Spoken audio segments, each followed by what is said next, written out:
Welcome to the SAU Report. Today we will be talking with Dr. Donald Haefner, Vice President of Student Affairs. Hello, Dr. Haefner. Good afternoon, NaTonya. How are you? Doing? Just great. How much experience have you had here at SAU? Oh, tremendous amount. I guess I've been here, I came in 1967, and I've been here 26 years, and pretty much in the same job. During the first 8 or 10 years, I had the title of Dean of Students. And then in about 1973 or 74, they changed all the deans to vice president, so I then became vice president for student affairs, basically doing the same kind of thing. Okay. What are some of your duties as vice president?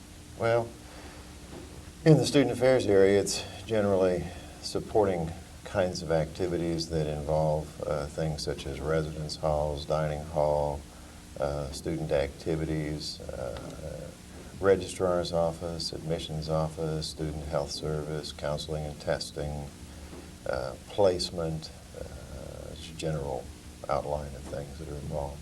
Yes. How do you feel about intercollegiate sports? Well, intercollegiate sports has an interesting role in American higher education, as a matter of fact. America is probably fairly unique in the sense that one of the things which the American public has done is to put many sporting teams, such as baseball, football, basketball, into its colleges and universities. This is probably, as I say, unique to the United States, in that many other countries, for example, support community leagues and community teams, especially in Europe, South America, and so forth. And so by putting the sports program in the public universities and colleges, and in fact even in high schools, gives perhaps a better element of control of the sport, and it offers an opportunity for students who are enrolled in schools to participate in those kinds of things. So I think they've made a real contribution from the community's aspect of being able to have athletics and athletic programs in the schools, and of course it has also helped provide coaches, and which I think probably is a good experience for students, which teaches them a great deal of information about team spirit, cooperation, learning, and a number of things like that. Okay. Do you think that the grade point of 2.0 is a high enough standard for college athletes?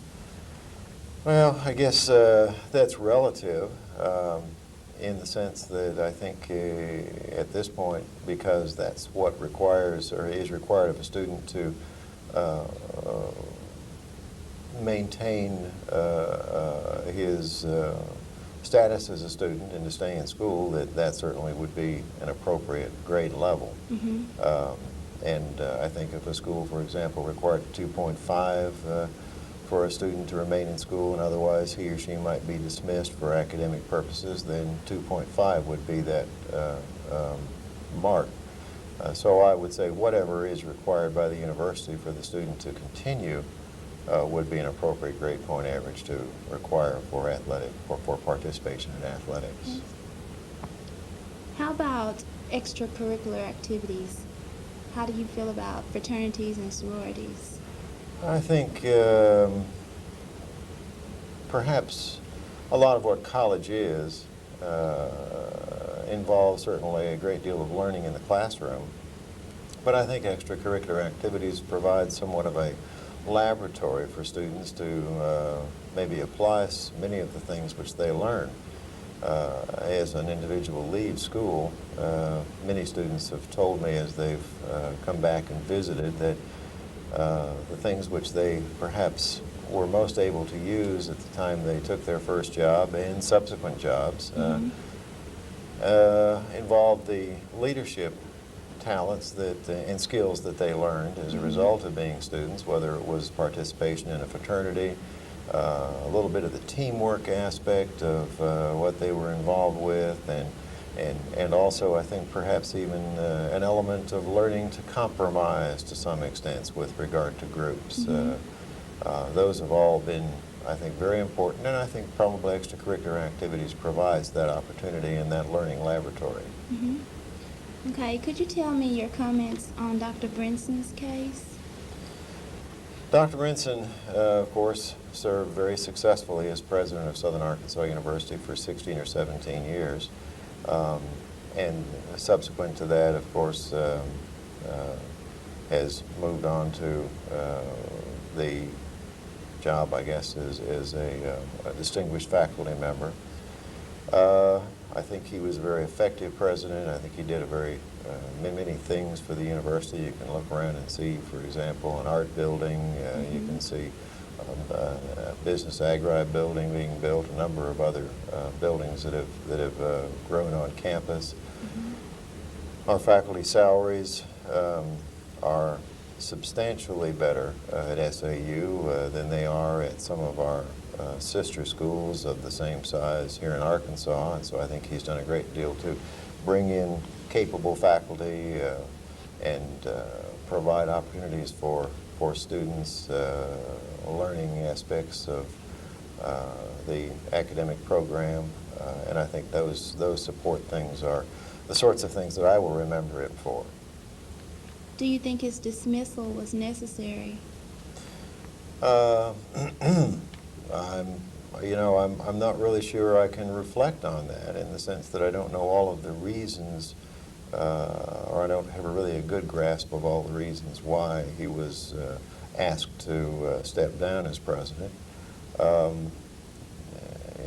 You can reflect on the fact that university leadership is a very difficult kind of thing. Dr. Brinson managed to outlast, I guess, or out-survive, if you like, many presidents in colleges and universities who, for example, have an average tenure of anywhere from 3 to 5 years. Dr. Brinson's 17 years certainly exceeded that average, and I find that that probably is the sign of a very successful administrator. Okay. Have you had to deal with any serious problems as Vice President of Student Affairs? Probably during the time I've been here, in the 26 or 27 years, we've encountered one or two serious things. And I guess, to give an example of those, of course, the things which are most disturbing for us as a college and university administration are areas or instances in which an individual gets involved in some violation of the campus rules, and maybe a very serious violation of the campus rules. And as a result of that, they probably may need to appear before our disciplinary boards and other sorts of things. And I'm always sensitive to the needs of students and the opportunities that they're going to miss maybe as a result of this, but I hope that there's some lesson to be learned by all of us in the process, and that some folks occasionally, maybe even aware or unaware, make mistakes. Okay. Well, it seems we've run out of time. So I thank you for joining us today, Dr. Haefner. I thank you for joining us on the SAU Report. I'm NaTonya Tumblin. Thank you.